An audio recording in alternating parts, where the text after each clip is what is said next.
Tá bem legal esse fundo da sua parede aí. Obrigado. Pronto. Tá. Tem que colocar tudo que gosta, não tem jeito. Uhum. Estamos gravando aqui e não esquece, por favor, me lembre para eu mandar o formulário no final, senão o Thiago também vai reclamar.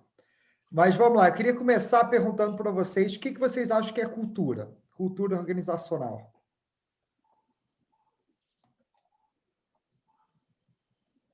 Olha, eu sei mais ou menos, tá? Porque até 15 dias atrás eu não fazia ideia do que era, né? Aí eu contratei um cara de RH aqui, aí o cara começou a falar essa palavra aí.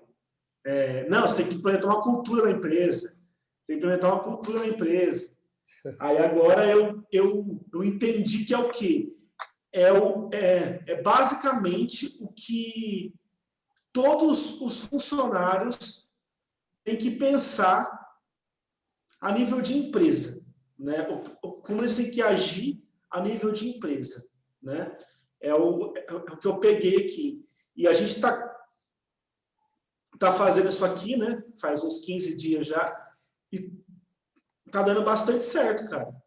Tá dando bastante certo. Parece besteira. Eu mesmo achava que era besteira, pra ser sincero pra você. Agora eu tô colhendo os frutos já e tá sendo bem legal, cara. Bem legal. O que mais aí? O Marcelo Germano, que mexe com aquele empresa autogerenciável, ele tem uma definição muito massa para isso que eu gostei. Ele fala que cultura é tudo que sua empresa é quando você não está dentro dela, né? Então, o que seus funcionários fazem, como eles fazem, tudo que eles fazem quando você não está dentro dela, né? Isso é a cultura da empresa, como a empresa anda sem ter você ali dentro. Essa é uma das definições que eu também mais gosto. Eu falo que é o que acontece quando o chefe tira férias. Você de férias e aí você tem aquela coisa da empresa que quando você está lá, tudo certinho, tudo certinho. Aí você para e tira uma semaninha. Quando você volta, você descobre que nada andou como se você não tivesse lá. E aí você começa a olhar e fala, poxa, mas por que a coisa só funciona quando eu estou aqui, quando eu não estou?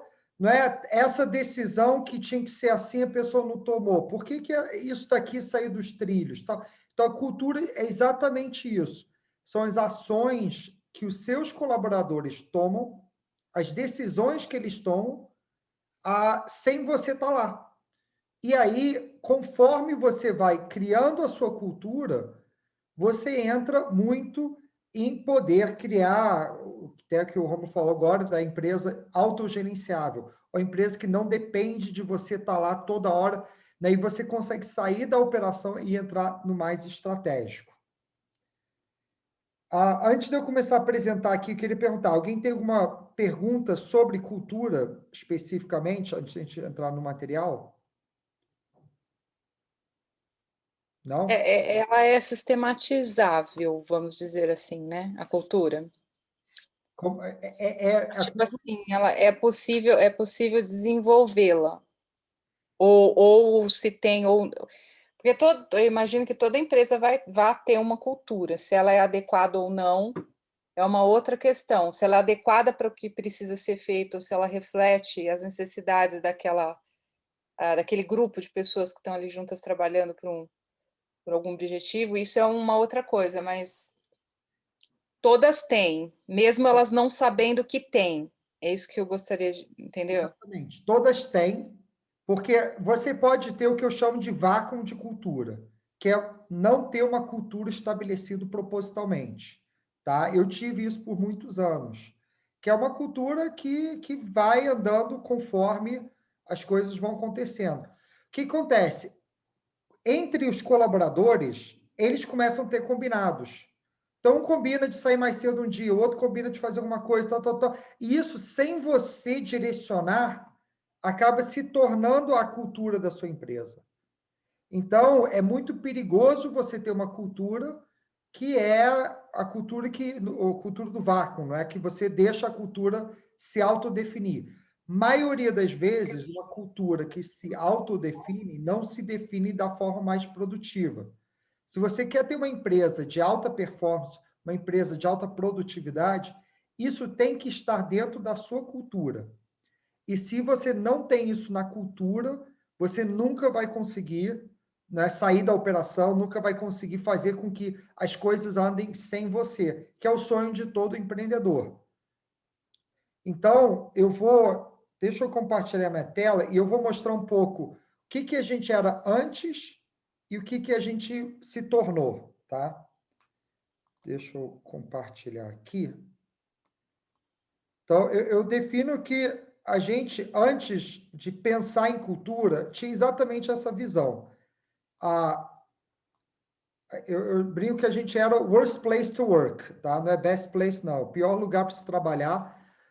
O que acontece? Quando que eu vi isso? Né? Dentro da minha vida empreendedora, já tive altos e baixos entre sites empresas, tá? Tinha uma época que eu estava afastado da Liu, eu estava no curso de inglês, que era da minha família, decidi vender, ia voltar para a Liu. Então, estávamos mais ou menos 2 anos atrás, no meio de 2018.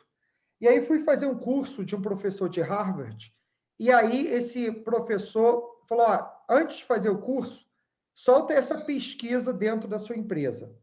E aí eu soltei a pesquisa. E 2 coisas que eu identifiquei, assim, o resultado foi terrível, foi um tapa na cara para mim. Eu achava que a cultura era maravilhosa, eu tratava bem todo mundo, eu achava que as pessoas eram as mais felizes do mundo.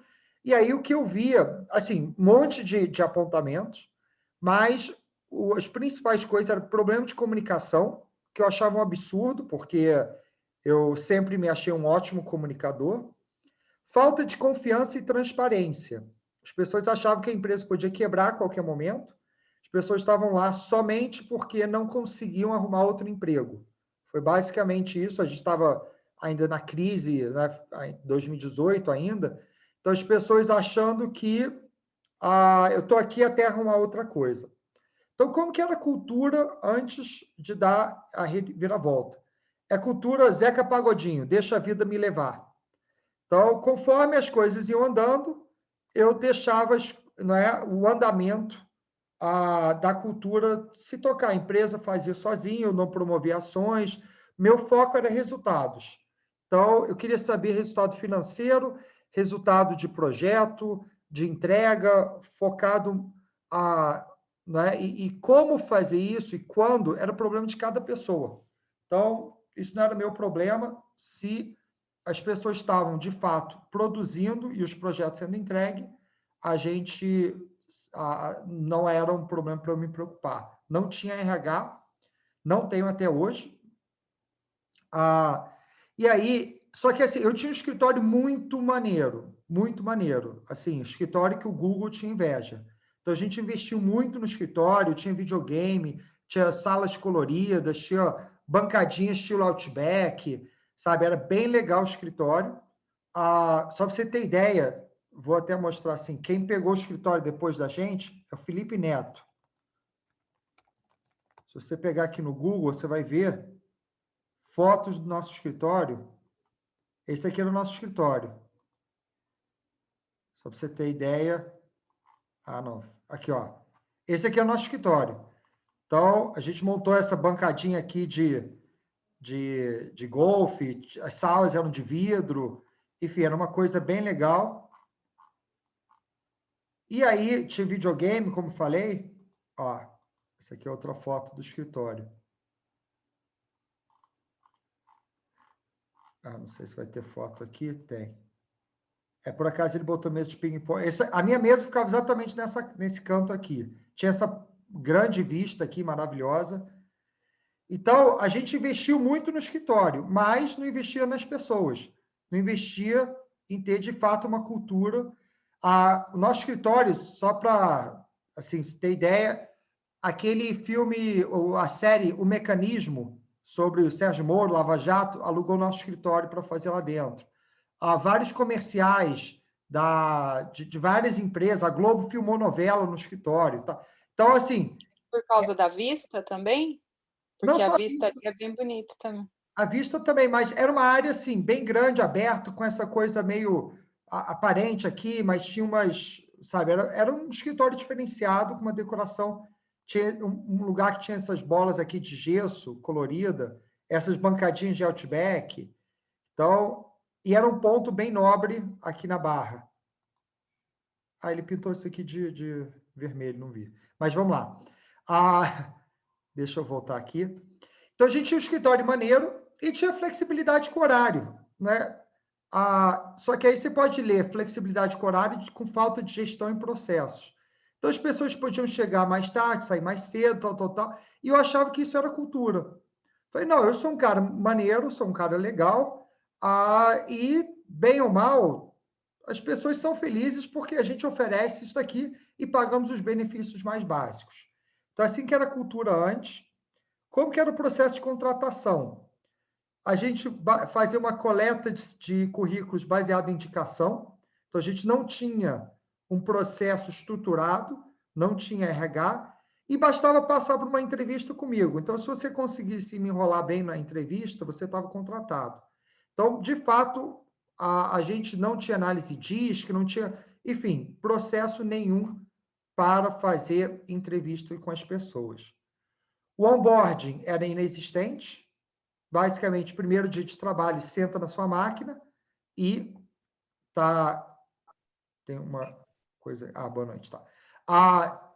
Basicamente, senta na sua máquina e começa a trabalhar.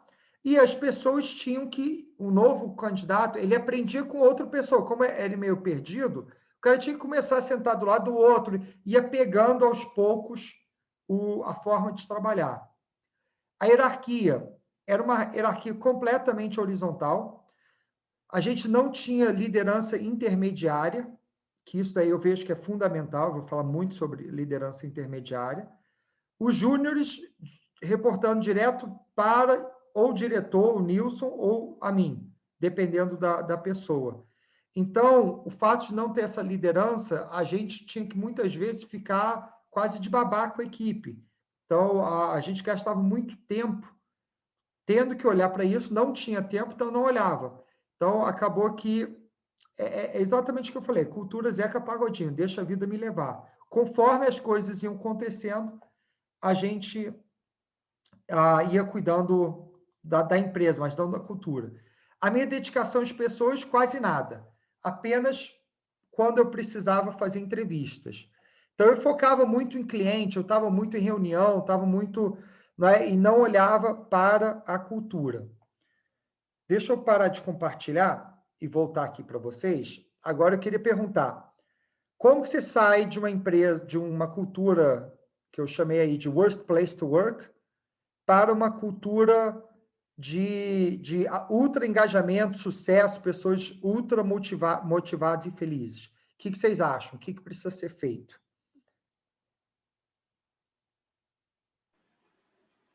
Fala, Ron. Eu acho que tem que fazer uma limpeza nas pessoas, né? Porque eu acho que a cultura... não vou chamar a cultura errada, porque foi a cultura que você montou naquela época. Né? Isso não quer dizer que ela estava errada. Mas você fazer as pessoas mudarem de cultura é muito mais difícil do que você demitir e contratar novas pessoas para elas entrarem já dentro de uma cultura pré-estabelecida. Perfeito. O que você acha, Lucas? Bom, não sei. Tô brincando. Assim, eu tenho muito poucos funcionários aqui. Uma das minhas perguntas é quando começar a preocupar com isso. Mas nas empresas que eu trabalhei, inclusive uma das quais vocês são parceiros, que é o Fleury, que era a que mais tinha uma cultura que mais me agradava, assim, eu realmente acredito que quando você entra na empresa já tem que ter, porque se não tiver, para depois para você mudar isso, quem não está na cultura vai chiar muito, e é muito raro você ter acertado exatamente a pessoa para a cultura certa. Uma coisa que falaram comigo quando eu entrei foi exatamente isso, lá no Fleury. Processo a gente ensina, aprende, se senta e tal. Agora, cultura tem que vir com vocês. Então, assim, eu fui trainee lá, então o que mais prezam num trainee é ter a cultura da empresa. Né? É o fit. Então, concordo com o Rômulo aí que é mais fácil você contratar novos. Reset começa do zero. Basicamente isso. Treinamento serve, mas eu acho que aí você pega só as pessoas que você realmente viu ali no treinamento que se destacaram em realmente ter a cultura da empresa. O que não tem, eu não sei, para mim, eu creio muito nisso, cultura não se ensina, vem, a pessoa já é pessoa. Agora, eu estou fazendo alguma coisa. Eu comecei pedindo um job description para cada um. Por quê? Para que eu possa entender, porque como a gente tem uma estrutura muito enxuta, eu sempre achei também que o fit cultural nosso é ótimo. Só que eu tenho visto alguns problemas. E aí, motivado pelas nossas aulas e tudo mais, os nossos encontros, eu comecei a pedir para eles, então, assim, para eles descreverem o que eles fazem no dia a dia deles e as atribuições que eles têm, cada funcionário tem, e vou começar a montar tipo, um mapa, assim, começar a olhar, porque acho que eu acho que até para cobrar um fit cultural diferente, assim, a gente tem que. Eu gostaria de entender qual que é o nível de dedicação que cada um tem no dia a dia, que agora também na pandemia o negócio ficou todo mais, parece que relaxado, né? Então, eu fiz isso. Pedi Legal. um. Diógenes, o que você Cara, faz? teve. Você está no worst place to work, como você monta uma cultura de sucesso? Minha opinião é que eu passei por algumas multinacionais, né? E, cara, a cultura, para mim, para entrar na empresa, já é criada desde o primeiro dia, né? Pra, e você é expelido. Você é dono da empresa, você é o dono. Você vê que Certo. a cultura não tem. Você precisa começar a investir amanhã na cultura. O que você faz? Você está numa cultura ruim. Vixe, para me virar assim a chave, vamos lá. Tem que começar pela gestão, né? Gestão e sair cascateando a cultura, a nova cultura, no caso, né? Inclusive, vai gerar muito impacto negativo, talvez, que as pessoas vão começar a dizer, não era assim, agora é por quê? Aí já vai ter que mudar o mindset da galera que está lá. Ixi, dá trabalho mudar assim, virar a chave. Então, por isso que eu acredito mais em ser criado no primeiro dia do que. Mas não é assim que funciona, né? Ninguém começa uma empresa com a cultura criada, né? Não, começa a empresa com cultura criada. Até porque você tem que ter certeza que a empresa funciona e tudo mais. João, quer dar seu Richard, palpite? quero. Com esse problema aí, eu acho que a solução. Tá dando para me ouvir direitinho? Tá. A solução que eu consigo imaginar é comunicação. Comunicação total e em vários aspectos. Toda empresa, se ela for uma empresa honesta, se ela for uma empresa construída para durar, ela cumpre uma missão na sociedade grande o suficiente para as pessoas enxergarem valor nisso e pagarem por essa solução.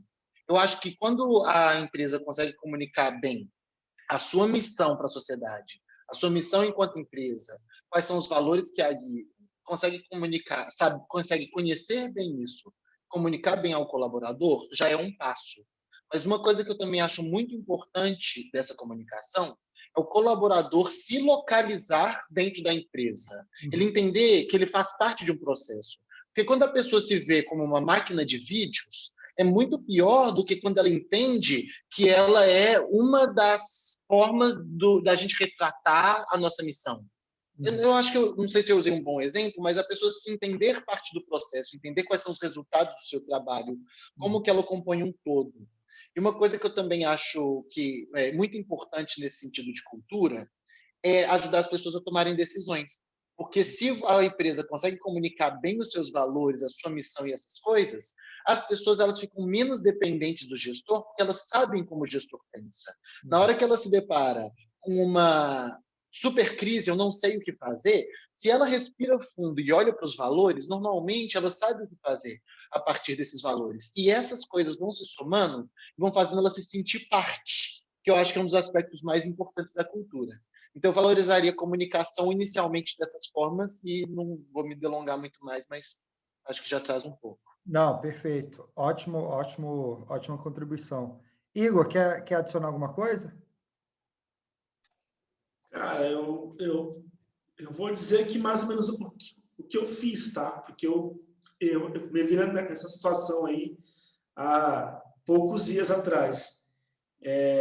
Eu sabia que não dava para te virar essa chave tão fácil, tá? Então, o que eu fiz? Eu tinha esse esquema que você falou. O cara júnior, ele reportava direto para mim, certo? E, cara, eu sabia que ia me estressar muito porque os caras estavam acostumados a estar dentro de outra cultura, não da cultura que eu coloquei agora. Então, o que eu fiz? Eu pus um cara no meio. Eu contratei um cara novo, gestor de projeto, e pus ele em cargo de liderança.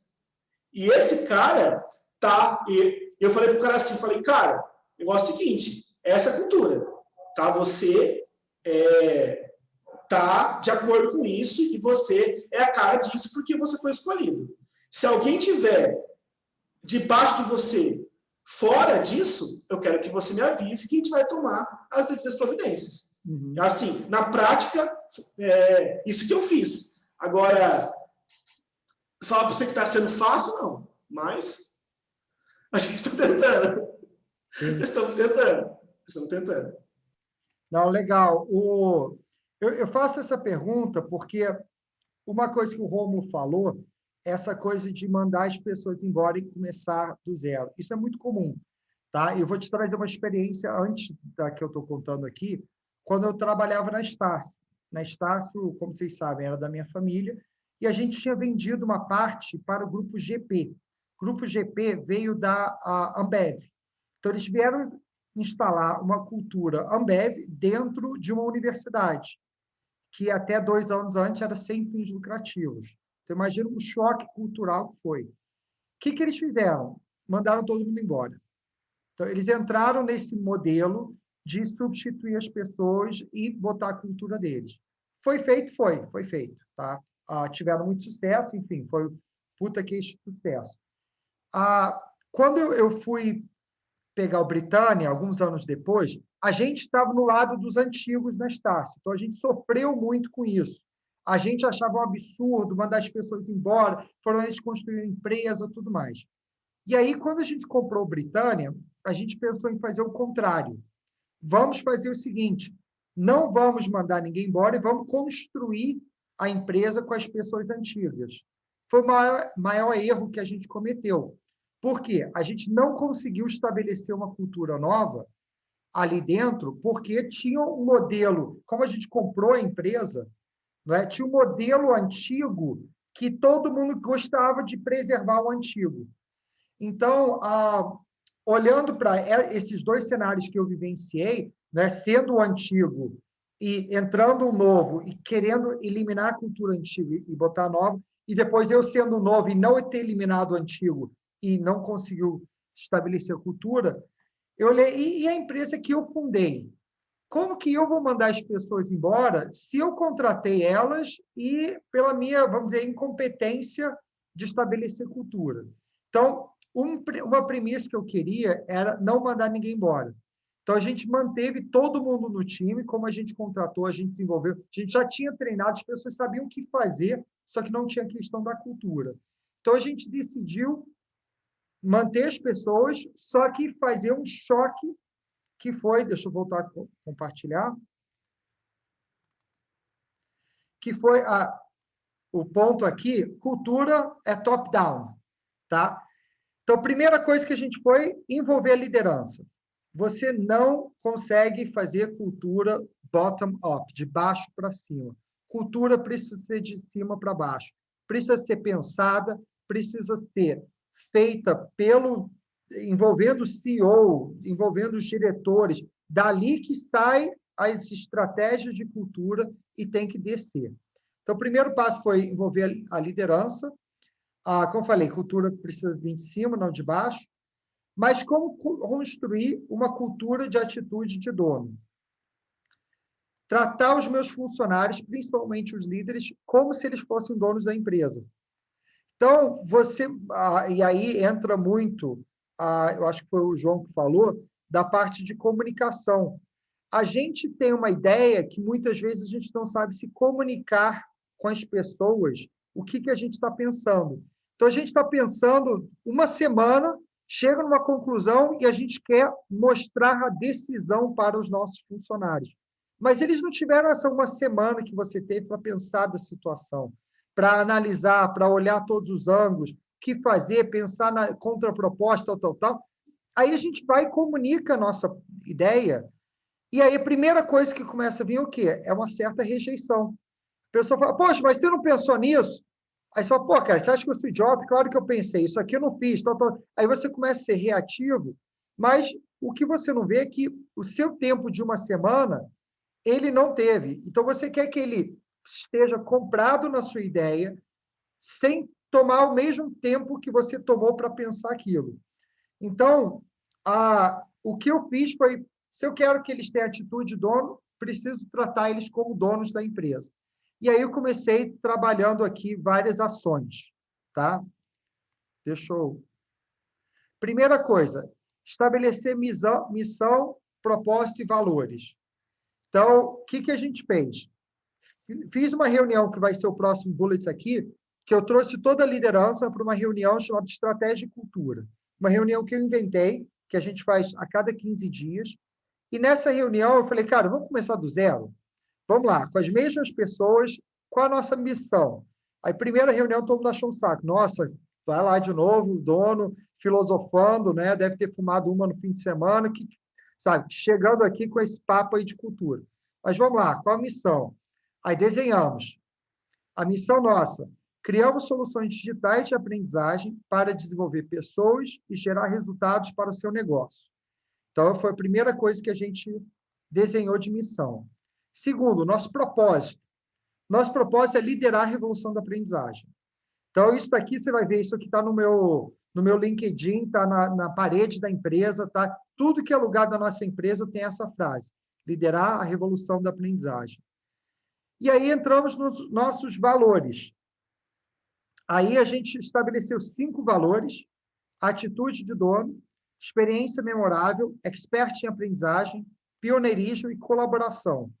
Aí tem um PPT aqui que eu botei para eu lembrar, que a gente fez isso em conjunto, onde a gente... Isso aqui demorou 2 ou 3 sessões, que a gente foi definindo o que significa atitude de dono. Então, aí que tem, buscar constantemente eficiência em custo, ser agressivo em busca de resultados, valorizar a meritocracia. Então, a gente desenhou, mas isso aqui não é o que nós somos. Isso aqui é o que nós queremos ser. Porque, por enquanto, a gente ainda tem uma cultura frágil e fraca. Então, próximo item, experiência memorável. Então, a gente quer botar o cliente em primeiro lugar. Queremos oferecer carinho, ser simpático, atencioso, ouvir o cliente, ir além para agradar o cliente. Expert em aprendizagem. Se a gente está liderando a revolução da aprendizagem, precisamos ser expert nesse assunto. Então, a gente tem que desenvolver soluções confiáveis, responder os desafios do cliente de forma consultiva, não é só empurrar uma solução, ser ambicioso, criativo, desafiador, ser reconhecido como autoridade em aprendizagem. Fomos para pioneirismo, olhando muito a questão da inovação. Então, não ter medo de errar, mas quando errar, ter agilidade para alterar a rota. Desafiar o status quo das metodologias de aprendizagem tradicionais. Colaboração, aí trabalhar a equipe, respeitando a diferença. A gente tem muito essa questão da diversidade dentro da empresa. Priorizar resultados da equipe antes do individual, enxergar a empresa como um todo e não equipes isoladas. Então, a gente começou olhando para o básico, desenvolvendo a cultura. Eu sabia que, assim, 90% das empresas... Assim, 10% das pessoas falaram, pô, legal, estamos fazendo alguma coisa nesse sentido. 90% das pessoas, nessa hora, olharam para mim e falaram, isso aqui não dura uma semana. Mas tá bom, começamos lá e definimos esses valores. A partir desses valores, a gente começou... Primeiro, eu botei uma medalha enorme no meio do escritório com os valores, imprimimos valores na sala de reunião, mas até aí, como eu falei, ainda só frases bonitas na parede. A gente foi para essa reunião quinzenal chamada Estratégia e Cultura, uma reunião onde envolve todos os líderes. O que a gente faz nessa reunião? A reunião ela começa com uma pauta onde eles falam o que eles querem que eu fale. Então, duas coisas que acontecem em todas as reuniões, DRE e vendas. Depois disso, a pauta é deles. O que eles querem saber da empresa? E eles podem perguntar absolutamente tudo. É o dia que eles são donos da empresa e eu sou funcionário deles.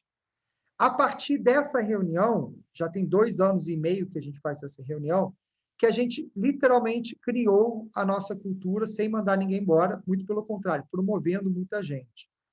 Então, eu abro literalmente o DRE, mostro quanto que deu de lucro, prejuízo, onde está indo bem, onde não está indo bem, parabenizo equipes, tudo mais. Eu falo de vendas, quanto vendemos, abro literalmente a planilha de vendas nossa, item a item, montamos a questão de vendas. Falamos muito de pessoas, aí eu vou falar de algumas ações. Falamos muito da nossa cultura em si, e cada um traz assunto que vai discutir. E é nesse momento que você descobre os problemas que você tem. Então, eu vou te dar um exemplo aqui em vendas. A gente tinha um problema que era o seguinte, a gente vendia uma coisa, a equipe de projetos executava o projeto, mas o financeiro não sabia da venda. Então, não ficava sabendo que aquela venda aconteceu e, às vezes, não cobrava o cliente. Então, a gente trabalhava, às vezes, 2, 3, 4 meses e aí só descobri depois que a gente nem faturou nada. Então, imagina o fluxo de caixa. Foi nessa reunião que a gente discutiu isso, porque o financeiro veio com uma reclamação falando, eu tenho um problema que eu não sei o status dos projetos para faturar. E aí foi nessa reunião que a gente definiu em criar um e-mail, deixa eu ver se eu consigo ter. Aqui, esse aqui é um exemplo de um e-mail padrão nosso. Um e-mail chamado WIN. Então, a gente acabou de fechar, tem 36 minutos. A gente definiu os parâmetros que ia acontecer. Então, fechamos um projeto de R$55 mil, 10 créditos do LearningFlix para Guaracamp. E aí tem aqui os dados do cliente, quem é o gerente do projeto, então, quando que tem expectativa de kickoff, todos os itens que a gente começava a ver, qual é o responsável pelo financeiro, prazo de entrega, formato, tudo, e tem aqui anexado o termo de aceite, porque muitas vezes o cliente vem, não, isso não está aprovado. A gente já tem projetos que a gente entregou e descobriu que não estava aprovado internamente. Então, para conseguir faturar isso, aí tem que ter um termo de aceite assinando. Então, isso aqui é um exemplo de algo que surgiu através dessa reunião. Era algo que eu sou vendedor, eu sou marketing, eu não olho para processo. Nilson, entrega. Ninguém estava olhando para vendas. Então, o que a gente começou a descobrir nessas reuniões? Todos os problemas que aconteciam que a gente da diretoria não olhava. E a gente sempre foi trabalhando um a um. Então, o fato de criar essa reunião quinzenal fez com que a gente abrisse uma lupa uma vez a cada 15 dias, então não tenho tempo para fazer isso, e cada um a gente começava a resolver os problemas individualmente. Depois disso, a gente elegeu uma prefeita para cuidar das festas. Então, o pessoal lá gosta de festa, gosta de cerveja, gosta de fazer bagunça. Então, isso aqui até começou, as festas, começou porque eu estava fora do escritório. Antes, a gente tinha um budget de R$500 por mês para fazer festa, aniversariante do mês. E todo aniversariante do mês era a mesma coisa, um bolinho, pão de queijo, tal, e a Coca-Cola, etc., porque tinha R$500 de budget. Aí, em 2018, quando eu ia voltar para a empresa, eu fui para a Copa do Mundo na Rússia. Aí, fiquei um mês de férias. Aí que você descobre o que é cultura, né? Quando eu fiquei um mês de férias, a equipe começou a fazer festa todo dia na empresa para ver os jogos. Ou seja, dá para ver como era a cultura da empresa. E aí eu descobri, tá bom, então vocês gostam de fazer festa? Então vamos fazer o seguinte, vamos fazer isso virar nossa cultura? Vamos botar festa como elemento-chave da cultura?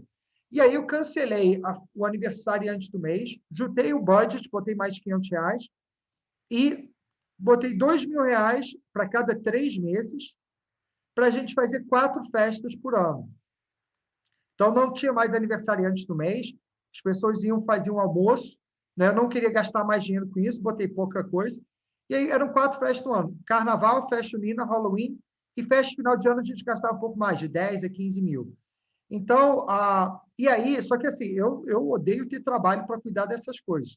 Eu elegi uma prefeita, a Carol, ela que cuida disso, ela adora festas, ela que vai lá no coisa de festa, pega o orçamento, compra a decoração, eu não me envolvo em nada, eu entro na festa só para beber, e ela vai no mercado, compra cerveja, tudo mais. Então, a gente começou a trazer essa cultura de festas para dentro da empresa. Ocasionalmente, a gente, quando tem uma grande vitória, um grande projeto, uma coisa assim, a gente faz um café da manhã, onde cada um traz alguma coisa, e começamos a organizar vários shows com a galera, enfim, aí a gente... Isso aqui, eu botei antes, pré-pandemia, porque primeiro a gente trouxe muito mais gente, então provavelmente vai ter que aumentar esse orçamento. Mas desde a pandemia a gente não tem feito isso. Então, essa foi outra coisa que a gente fez. Colocamos o nosso marketing para começar a cuidar de ações internas de engajamento. Cara, parece ser uma coisa boba. Eu achava sempre coisa mais idiota do mundo. Receber um e-mailzinho de Páscoa, Dia das Mães, Dia dos Pais, Outubro Rosa, Novembro Azul, sabe? Todo mês tem alguma coisa. Dia das Crianças. Eu achava, vamos combinar, receber e-mail marketing disso, eu não sou desse perfil. Mas muita gente gosta. Até que a gente teve um Dia das Mães que o meu marketing pediu com antecedência a foto de todos os filhos. Não pediu não. Entrou no Instagram de todo mundo e pegou a foto de todos os filhos, mandou imprimir, pegou durex do teto, botou uns fios e pendurou as fotos de todas as crianças, de todas as mães, e quando elas entraram no escritório, viram a recepção cheia de fotos dos seus filhos. Todas as mães começaram a chorar. Então, a emoção que a gente começou a provocar, e, novamente, eu não dava valor a isso, mas o meu marketing, né, a menina que cuida, junto com a nossa prefeita, eu chamo de prefeita, tá? A empresa não chama, mas eu chamo que é ela que cuida da empresa. Mas elas começaram a ver essas coisas, começaram a cuidar disso. E aí isso começou a ter um retorno muito grande. Agora eu queria entrar no ponto que o João falou de comunicação direta e transparente. Michel, deixa eu só fazer uma perguntinha, só para não passar muito. Nessa parte da reunião quinzenal, ela começou a acontecer a partir de quantos líderes você tinha? Porque, por exemplo, eu aqui na empresa sou eu, meu sócio, e mais um que entrou agora, que é o nosso COO, né, que é o nosso chefe de operações. Quando que você indica que ela deve começar a acontecer? Ou então, se você acha que, como eu não tenho, por exemplo, um líder de vendas, que sou eu que cuido, que lidero essa parte, a gente fazer essas reuniões com a equipe para poder tentar determinar qual que é o problema que está acontecendo naquele setor, igual você mencionou aí, que vocês chegaram a trabalhar 4 meses e não tinha nem faturado ainda o projeto do cliente e tal. Na falta de líderes de cada setor, você acha que convém reunir com os funcionários daquele setor? Por exemplo, no vendas eu tenho 3 pessoas, então eu me reúno com eles e a gente define um plano de ação, define o que tem de problema ali, define um plano de ação para poder matar aquele problema. Tá, primeira coisa, quando a gente começou, eu devia ter umas 20 pessoas. Tá? Eram 7, 8 líderes. Tá? 20, 22. Você tem uma situação com menos pessoas que te dá o privilégio de você envolver menos gente e fazer isso desde o começo.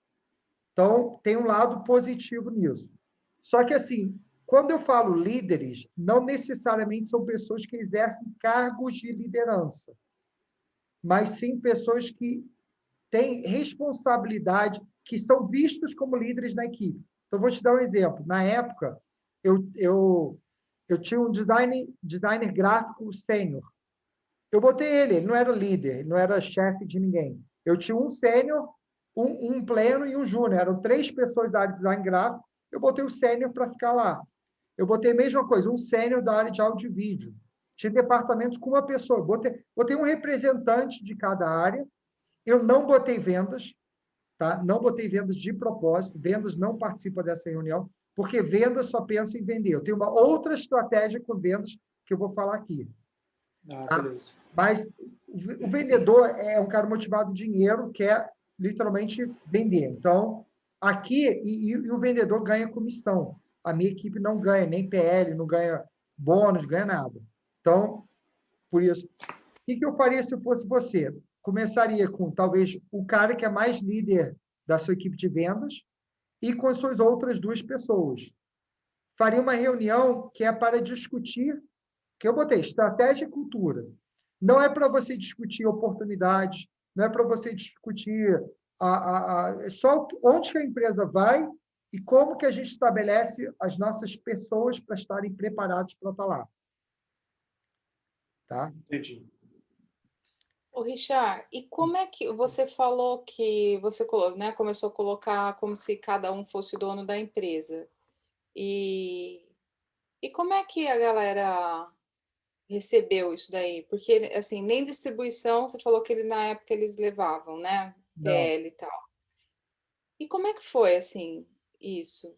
Você colocar para a equipe que gostaria. Como é que foi o approach mesmo, assim, a aproximação para uma linha dessa? Perfeito. Primeiro, como eu falei, eu tinha uma pesquisa, tá? Eu fiz a pesquisa lá daquele professor, e aí eu abri, botei os líderes na sala e falei, pessoal, ó, o resultado da pesquisa é essa. Isso, para mim, é um sinal muito claro que a gente está indo na direção ao contrário.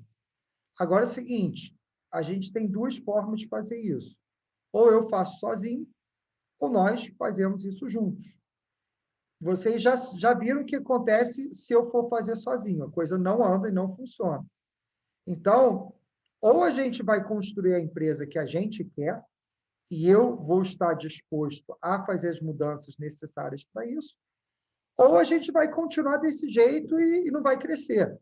Lembra, estava em 2018, eu abri a empresa em 2012, já tinha 6 anos de empresa, a empresa foi para cima, para baixo, tal, e não estava indo bem. A empresa estava até dando prejuízo naquele ano. Então, e eu abri DRE também. Ó, esse aqui é o nosso cenário. Isso aqui é onde a gente está. Agora, vamos construir algo diferente junto. Então, fui muito transparente. E hoje eles já têm algum benefício de ter encarado há 2 anos a empresa como dono? Esse ano vai ser o primeiro ano que a gente vai distribuir lucro para eles. Tá? E eu falava, assim, só para você ter ideia, eu cheguei na empresa um dia e era Natal, acho que de 18, 19, não lembro, acho que foi 18. E aí tinha lá, o que você quer de Natal? Aí alguém botou PL, bem grande, né? Basicamente um recado para mim. Aí, na reunião de estratégia e cultura, eu falei, pessoal, olha, eu vi lá, o pessoal botou PL, que quer de Natal. Tá? Vamos fazer o seguinte, vamos primeiro TL. Para ter PL, tem TL. Não é? Então, e tratava isso com maior naturalidade, com maior transparência. Então, se eu quero que eles sejam donos da empresa, eles têm que entender exatamente o que acontece na empresa. Então, eu tinha muito receio no começo de abrir número. Mas eu fui experimentando e vi que, com maturidade, as pessoas vão entendendo. E outra coisa, começa a facilitar a tomada de decisões, às vezes mandar alguém embora, às vezes tomar uma mudança diferente, as pessoas começam a entender porque você está comunicando isso com antecedência. Então, é isso que eu vejo. E eu permiti as pessoas perguntarem tudo. Sim, tive cada saia justa que você não imagina. Pessoal, por que você tomou tal atitude com tal pessoa? Aí você, poxa, aí você vai e fala a verdade. Só, vou te dar um exemplo bem, assim, isso aqui já esse ano agora, de 2020. A gente teve uma situação esse ano que foi em maio, folha de maio. Por causa da pandemia, todos os meus fornecedores, meus clientes pararam de me pagar, inadimplência lá em cima. Tinha quase R$1 milhão de inadimplência, os custos ficavam, tentei reduzir custos, mas não tinha, então, dinheiro secou. Então, de março, quando começou a pandemia, até a folha de maio, o dinheiro secou e a gente não tinha dinheiro em conta para honrar todos os compromissos. O que eu fiz? Fui para a liderança, para essa equipe, estratégia e cultura, nessa reunião. Já tinha umas 14 pessoas agora. E eu falei, pessoal, é o seguinte, a gente tem 3 opções. Nosso cenário é o seguinte, falta R$200 mil para a gente conseguir pagar a folha.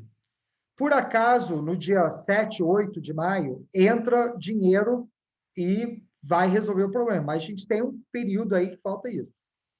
A gente tem 3 opções. Primeira coisa, eu já reduzi isso de custo, diretoria já reduziu o salário, cortei salário do conselho, cortei tudo e detalhei. Tudo isso aqui economizou R$180 mil. Faltam R$20 mil. Agora eu quero trazer para vocês, eu quero ouvir vocês do que a gente pode fazer. Tem 3 opções. Primeira opção, manda 2, 3 pessoas embora. Essa é uma opção. Opção 2, usa MP do governo e reduz salário de 20 pessoas. 20, 25 pessoas, que aí dá para chegar no número. E aí, reduzir 20% do salário. Terceira opção, a gente gasta R$20 mil de vale alimentação todo mês. A gente não paga o vale alimentação esse mês. Todo mundo toma um prejuízo pequeno, mas é todo mundo. A decisão é minha, porque eu que vou arcar com as consequências, mas eu quero ouvir vocês, o que vocês acham que eu devo fazer. Foi unânime, todo mundo decidiu que era melhor reduzir o vale transporte, vale alimentação. E aí, quando eu fui falar isso nessa época já estava 40 pessoas, os 40 colaboradores, foi muito mais fácil, porque toda a liderança intermediária já tinha comprado a história, eu abri as 3 possibilidades e falei que eu decidi fazer essa daqui, e ainda falei, se alguém... E falei o seguinte, quem ganha menos de R$2 mil, a gente vai pagar, porque isso é um impacto muito grande. E mesmo assim a gente paga se alguém precisar desse dinheiro. Pessoas que ganhavam menos de R$2 mil, mesmo assim abriram mão. E a gente conseguiu fazer, enfim. Aí depois, por acaso, a gente passou essa etapa, a empresa praticamente, literalmente dobrou de tamanho depois disso. Mas isso aí é o poder que tem de ter uma cultura forte. É você poder trazer um assunto como esse, tão delicado quanto esse. Falar que você não vai pagar vale alimentação para 40 pessoas e tomar essa decisão. Outro exemplo que eu vou te falar, a cultura está tão forte agora, quando começou a pandemia, a gente cancelou o contrato de limpeza, todas as pessoas, muitas pessoas reuniram, cada um dando 20, 30, 40, 50 reais, deram, acho que, R$4 mil para a menina da faxina, que foi dispensada. Eu entrei com R$1.000 também. Deram R$4 mil para a menina da faxina para ela conseguir passar a pandemia aí, porque ela era a pessoa mais frágil e era uma pessoa terceirizada. Quando passaram os 4 meses, aí permitiu a gente contratar direto ela, em vez de eu terceirizar. Então, esses são alguns pequenos exemplos do que acontece, o que aconteceu com a gente, né? Quando isso aconteceu. Então, consegui exemplificar bastante aqui o que é comunicação direta e transparente. Lá na empresa, assim, tem alguns assuntos que eu não falo, óbvio. Por exemplo, já comentei aqui nas reuniões de liga, mas a gente está participando de um processo de fusão. Isso eu não vou falar com ninguém. Não é? A gente está agora, por exemplo, a gente está montando um escritório novo. Eu falo para todo mundo, escritório novo, um estúdio novo. Eu falo para todo mundo que está montando um estúdio novo, mas eu ainda não mostrei a planta. Estou pensando em montar um estúdio em São Paulo. Só quando eu assinar o contrato que eu vou falar. Claro, tem coisas que você não tem como, mas o que as pessoas querem saber não é isso. As pessoas querem saber de coisas internas da empresa. Querem saber, por exemplo, um grande problema que trouxeram numa reunião para mim é que quando o pagamento cai no sábado e domingo, a gente pagava na segunda-feira e não na sexta. A pessoa ficava sem dinheiro no fim de semana. Isso daí, eu não fazia a mínima ideia, eu nem me toquei. A gente antecipou para sexta-feira, melhorou a vida das pessoas. Então, são pequenas coisas como essas que todo mundo tem medo de levar para a gente, e isso aí que sai nessas reuniões, só que você não pode nunca punir ninguém porque fez uma pergunta que você não queria ouvir. Tá? Tem perguntas que eu falei, ó, desculpa, eu não posso falar sobre isso. Só tem uma questão estratégica, eu não posso falar. Ó, tá bom, entendi o seu ponto, infelizmente eu não concordo e não vou fazer algo em cima, mas obrigado por trazer essa questão. Então, você tem que ter esse respeito com o colaborador. Outras coisas que surgiram aqui, a gente mudou de escritório, a gente saiu do escritório lá do Felipe Neto, que era o nosso, fomos para o escritório menor e modesto. Por quê? Porque eu vendia a minha outra empresa, eu tinha 150 colaboradores na outra empresa, e aí eu fui para uma equipe, quando eu voltei para ali, eu tinha 20 pessoas. Então, não fazia mais sentido ter aquele escritório enorme. Aí a gente saiu de lá e foi para o escritório pequeno. E aí eu falei, pessoal, vamos fazer o seguinte, em vez de eu contratar um arquiteto, como eu fiz no outro escritório, fiz uma puta decoração, que era maravilhosa, a cara do Google, mas não era a nossa cara. Vamos montar a decoração do escritório juntos? Aí começamos a pesquisar referências no Google, tal, e montamos junto o escritório. Então, foi uma atividade legal. E outra coisa que aconteceu comigo, eu comecei a escrever no LinkedIn, né? Vocês devem saber, eu tenho mais de 200 mil seguidores lá. Acabei me tornando um influenciador na rede. E eu comecei a falar muito de liderança, gestão, essas coisas, mas o que eu via é que eu escrevia não era o que acontecia na empresa. Então, o fato de eu começar a escrever sobre alguns assuntos me obrigou a mudar coisas dentro da minha empresa, porque senão não tinha coerência. Eu falo uma coisa e na minha empresa é outra. Então, isso me obrigou também. Então, isso aqui é a questão da estratégia e cultura. Outra coisa que eu acho que é a mais importante de todos, a segunda coisa mais importante, comunicação e transparência é uma. Segunda é estabelecer lideranças médias, coordenações. O que acontece? Eu tinha um diretor de arte, não, eu tinha um designer gráfico sênior, ganhava, acho que, R$ 4.500. Promovi ele para ser diretor de arte, ganhando 5.500. Ganhou R$ 1.000 de aumento. Meu cara sênior de vídeo também, R$ 1.000 de aumento, virou diretor de vídeos. Tenho coordenadoras de roteiros educacionais que antes eram designers instrucionais sêniores, dei R$ 400 de aumento para ela. Então, eu comecei a pegar as pessoas mais sêniores, que tinham, claro, habilidade para isso, e promovi eles para uma média liderança. E aí eu fui ver, assim, a gente estava apostando muito no crescimento da empresa. E aí eu falava o seguinte, eu preciso crescer, mas o meu negócio é vender horas de pessoas. Se eu trago pessoas caras, meu preço sobe. Se eu trago pessoas baratas, meu preço desce. Então, eu não posso ter uma equação que minha mão de obra é muito cara. E aí, o que eu vi? Como que eu vou promover esses caras? Porque eu vou aumentar minha mão de obra.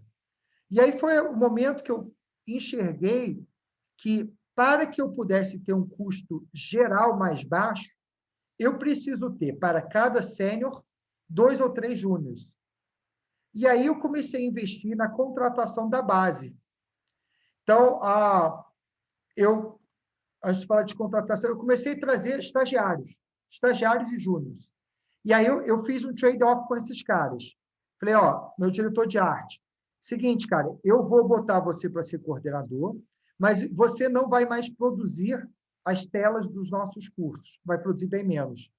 Eu quero que você gaste seu tempo, pelo menos 20%, 30% do seu tempo, treinando 2 estagiários. Então, para cada um desses que eu fiz uma promoção, eu dei 2 estagiários ou júniores e baixos. Claro que isso veio com contratos, né? Os contratos começaram a vir, começou a ter mais budget para isso. Mas, então, eu desenvolvi a média liderança, trazendo pessoas inexperientes embaixo. O que eu vi? Essa média liderança, com 2 ou 3 pessoas inexperientes, criava uma produtividade muito maior do que 2 sêniores. Por quê? Ou 4 júniores, 5 júniores. Porque tem um trabalho intelectual que essa coordenação tem que fazer. Mas para cada atividade tem um trabalho braçal, que é um cornojob, que ele consegue delegar isso para a sua liderança, a sua equipe de estagiário ou júnior. Quando você reúne ele fazendo intelectual, ou seja, dando o exemplo de um diretor de arte, concebe a arte, concebe o designer, e depois ele fala para o estagiário, pega isso aqui, agora produz isso, isso e isso. E aí ele só fica concebendo e as equipes abaixo dele ficam produzindo. ele e a equipe toda aumenta muito a produtividade. Então, isso foi uma coisa que a gente fez, estabelecer média de liderança e trazer pessoas abaixo deles, para que eles pudessem ganhar produtividade. E um novo modelo de contratação. Então, como eu falei, antes a gente fazia só a contratação da pior forma possível, indicação e uma entrevista comigo. Eu sabia que eu não sabia contratar. Então, eu trouxe uma pessoa de fora. Hoje, cada vaga minha, eu pago um valor para a pessoa fazer o trabalho de hunting. Então, é uma freelancer, eu pago, enfim, um valor fixo. Quando eu tenho um job, eu boto lá a descrição, ela busca a pessoa. Mas outra coisa que eu fiz, que ficou muito interessante, qualquer processo seletivo nosso tem, em primeiro lugar, uma tarefa para o candidato fazer. Por quê? Eu percebi que para você estabelecer cultura, você tem que trazer as pessoas certas. Se você não traz, você não vai conseguir fazer, até o que o Romulo falou, manda o cara embora porque não é a pessoa certa. Às vezes você tem que fazer isso mesmo. Então, é mais fácil trazer a pessoa certa. Então, o que eu fiz? Primeiro, eu abri um processo seletivo onde a pessoa tinha que mandar um vídeo. Isso foi 2 anos atrás, então hoje em dia está mais comum. A pessoa tinha que mandar um vídeo. Eu recebi mais ou menos uns 400, 500 currículos, pedia para a pessoa mandar um vídeo. Dessas pessoas, 18 mandaram vídeo. Então, o que acontece? Eu eliminei, sem querer, 382 pessoas que não estavam tão interessadas no trabalho suficiente para mandar um vídeo. E aí, dessas pessoas, marquei entrevista com as 18, nenhuma delas faltaram. Então, quem faz entrevista sabe também que metade das pessoas faltam entrevistas. Ninguém chegou atrasado, e aí a gente conseguiu trazer pessoas ótimas. Então, a gente começou a criar modelos de contratação que não olha só currículo, não olha só o perfil, mas eu dou uma tarefa para aquela pessoa e só olho o perfil e currículo quem faz a tarefa. Então, a gente fez um processo agora de estagiários que a gente recebeu 600 currículos. Dos 600 currículos, eu sou uma empresa de educação, então eu botei esses estagiários para fazer um curso nosso, uma trilha sobre novas habilidades do século XXI. Desses 600, somente 200 terminaram. Então, pronto, eu acabei de eliminar 400 pessoas que não vão caber dentro do meu valor. O cara não tem atitude de dono. Sabe? O cara não tem, enfim, não é expert em aprendizagem, não quer aprender, não está aberto. Então, a partir daí que a gente começa a selecionar. Então, nosso processo seletivo sempre tem alguma atividade para a pessoa fazer, e eu só olho o currículo depois da atividade, não olho antes. Por quê? Porque dá muito trabalho olhar antes. Então, ponto fundamental, trazer pessoas certas. Aí, processo seletivo é uma coisa aí que dá para ter uma aula só sobre isso. Começamos a ver, na reunião de estratégia, em 2019, eu fiz um planejamento estratégico que a gente queria dobrar de tamanho nos próximos 3 anos. Graças a Deus, a gente está conseguindo. Mas eu vi naquela época, eu falei, poxa, se eu quero dobrar de tamanho, quando eu for uma empresa de 80 pessoas, que eu sou hoje, eu não vou ter liderança certa para isso. Então, como que eu consigo desenvolver os meus caras para estarem prontos para o desafio do ano que vem, para o desafio de 2020, 2018, ou o desafio de 2021? Então, eu fiz um plano, eu sabia que eu precisava investir na liderança, desenvolver eles como líderes e desenvolver, né, as bases, as médias de liderança, etc. Então, a gente começou a investir em treinamento. Algumas coisas mais básicas. Primeiro, onboarding. Criamos um onboarding dos colaboradores. Uma coisa interessante é que eu botei os próprios colaboradores para fazerem um onboarding. Então, aí ficou bem melhor, porque essas coisas eu não sou muito bom, não. A gente começou a investir num curso chamado Alta Performance Pessoal.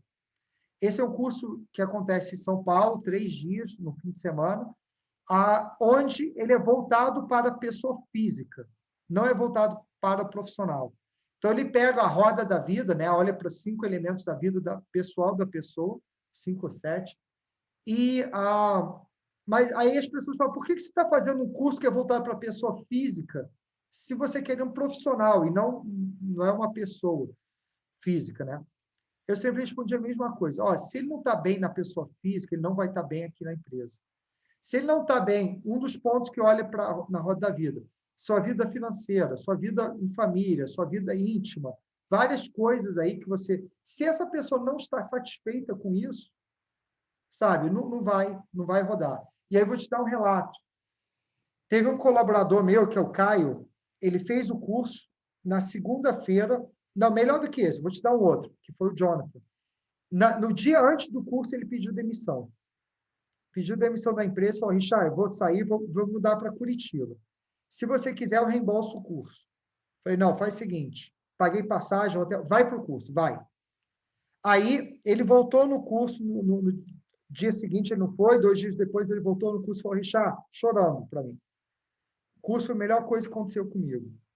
Eu, há 2 anos, não falava com meu pai. Sempre botei a culpa nele por todo o relacionamento que eu tive na infância. Eu vi no curso o que estava faltando e eu era a pessoa que estava causando isso. Voltei do curso, falei com meu pai, almocei com ele ontem e pela primeira vez em 2 anos falei com meu pai.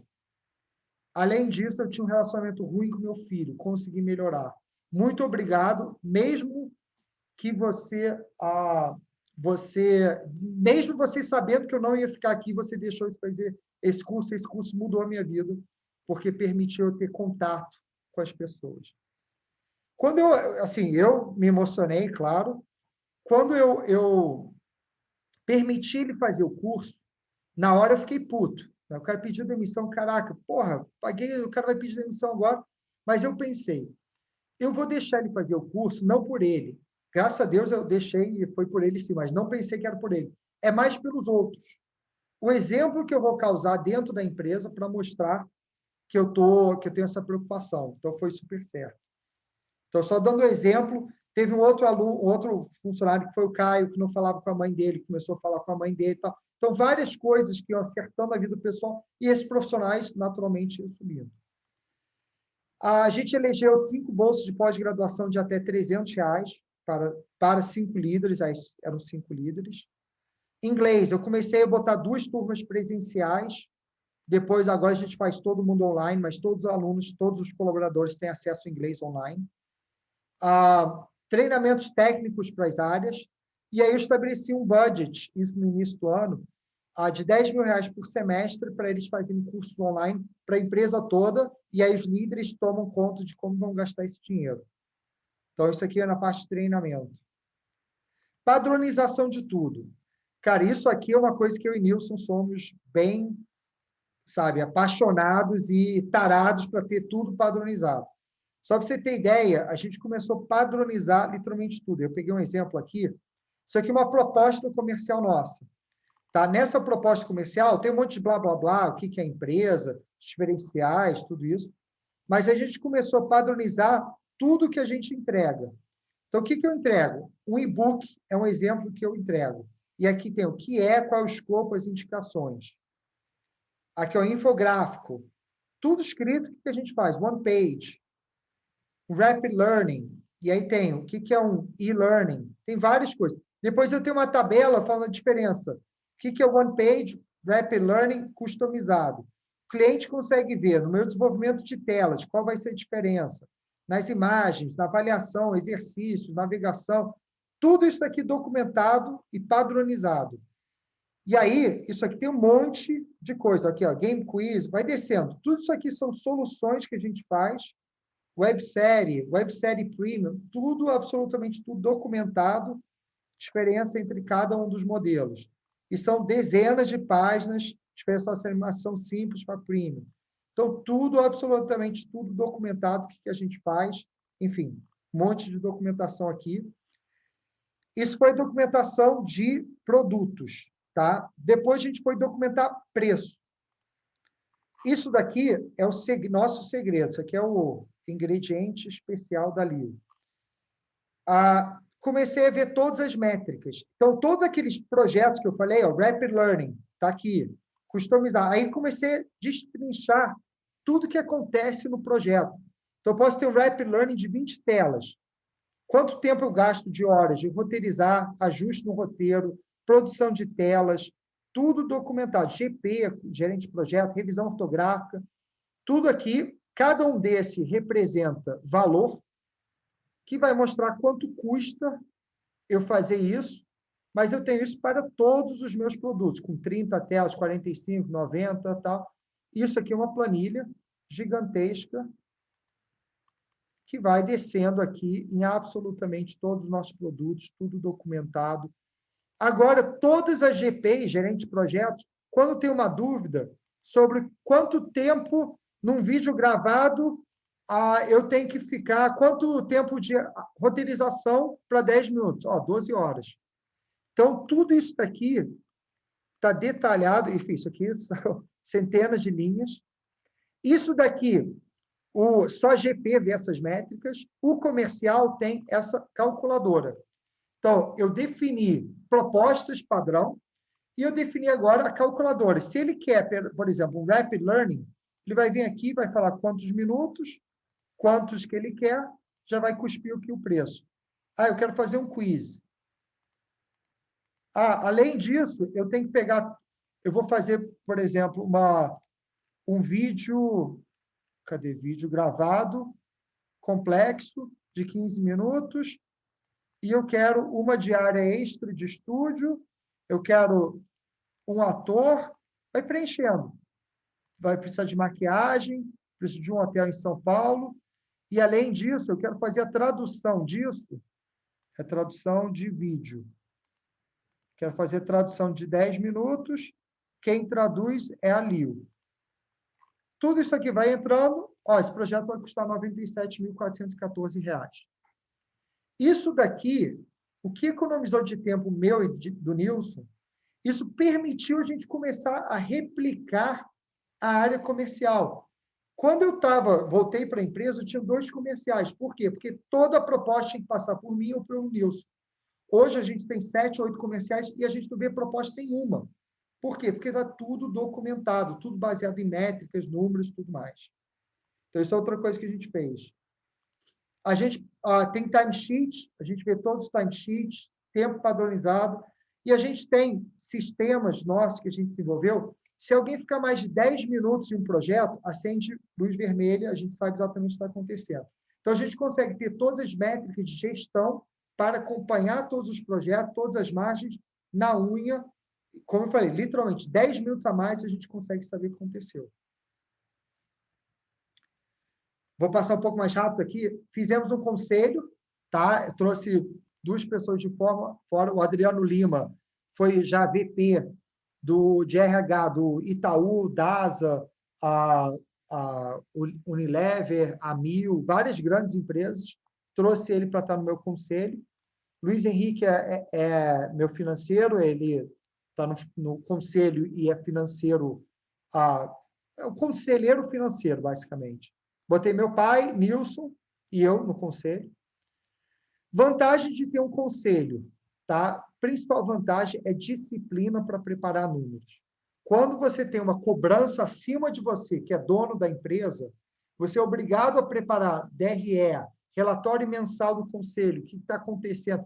Isso obriga você a refletir sobre a empresa, a levar isso, compartilhar e trocar isso com outras pessoas. Então, e discutir cultura e estratégia. Então, a gente fez isso, tá?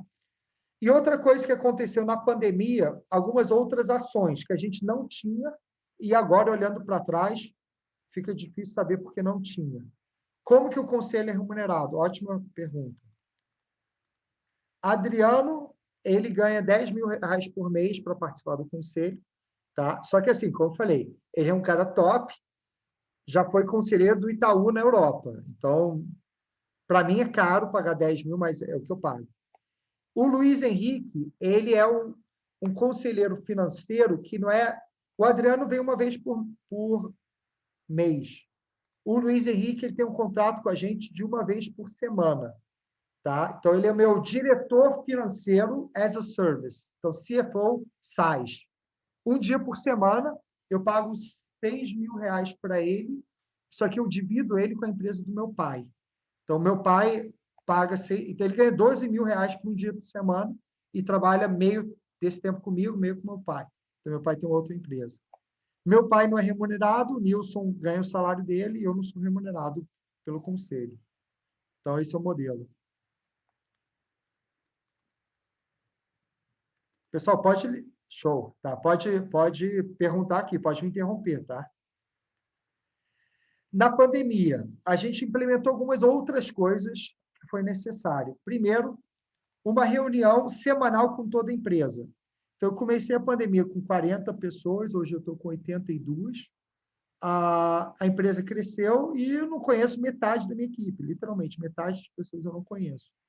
Então, a gente começou a estabelecer reunião semanal com a empresa. Né? E uma coisa importante, eu falei desse crescimento, lembra que em maio a gente estava com dinheiro para pagar folha. Agora a gente vai fechar o ano com recorde de caixa e de lucro e de faturamento.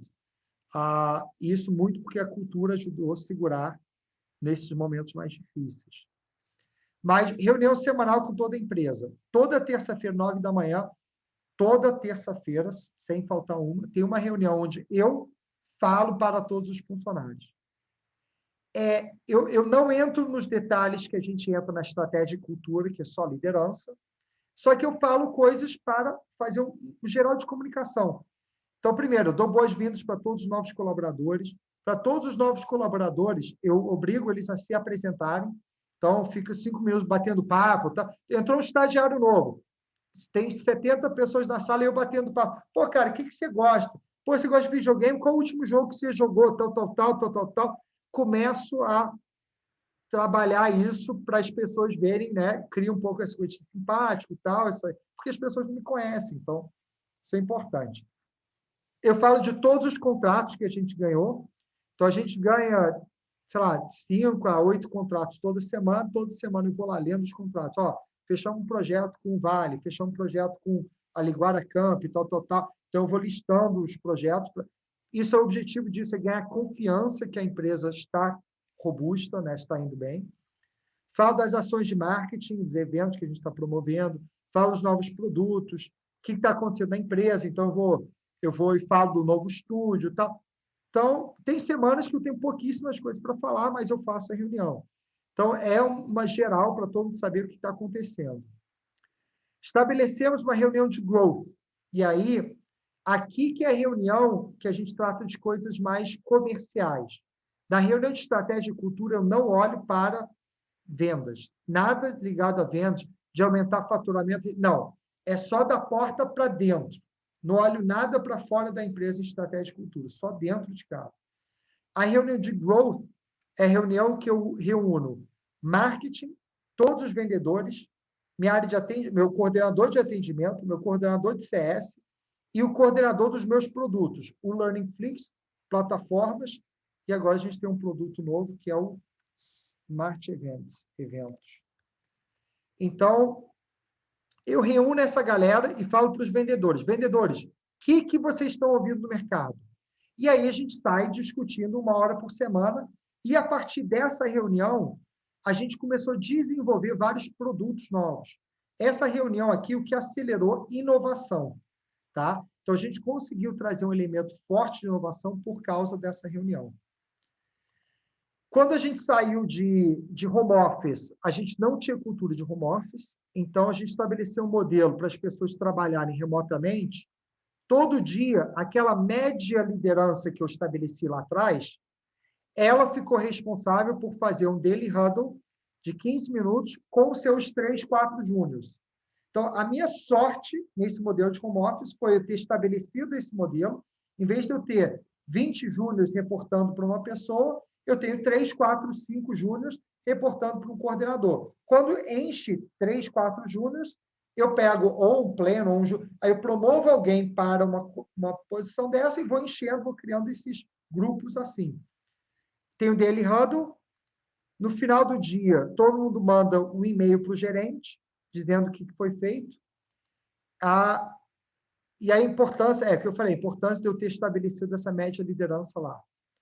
E agora, mais recentemente, no meio da pandemia, eu estou fazendo treinamento semanal com a equipe comercial. Como a gente contratou muita gente, eu estou fazendo um treinamento da seguinte forma, que também se tornou bem interessante. Eu faço uma reunião no Zoom, tá? Eu pego um produto nosso e eu faço uma demonstração. Eu gravo isso, deixo gravado. Na semana seguinte, cada um vai ter que apresentar o que eu fiz. E aí eu tenho lá 8 comerciais, por exemplo.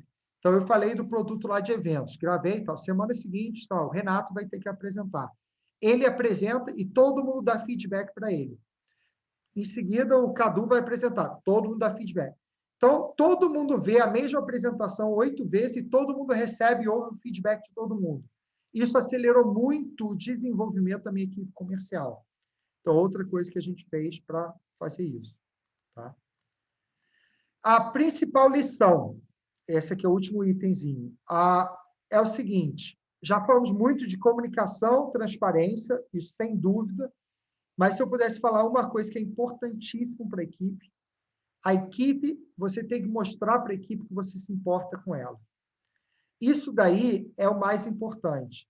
Então, quando eu dei aquele exemplo de o cara pediu demissão, mesmo assim eu banquei o curso, por quê? Não estava preocupado com o cara. Erradamente, podia ter, mas estava preocupado com a mensagem que eu ia passar para a equipe.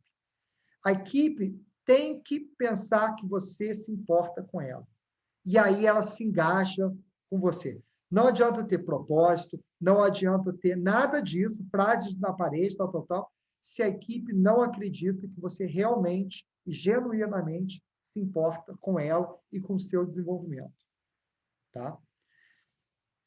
É isso, pessoal. Agora eu queria abrir para vocês aí, para bater um papo agora.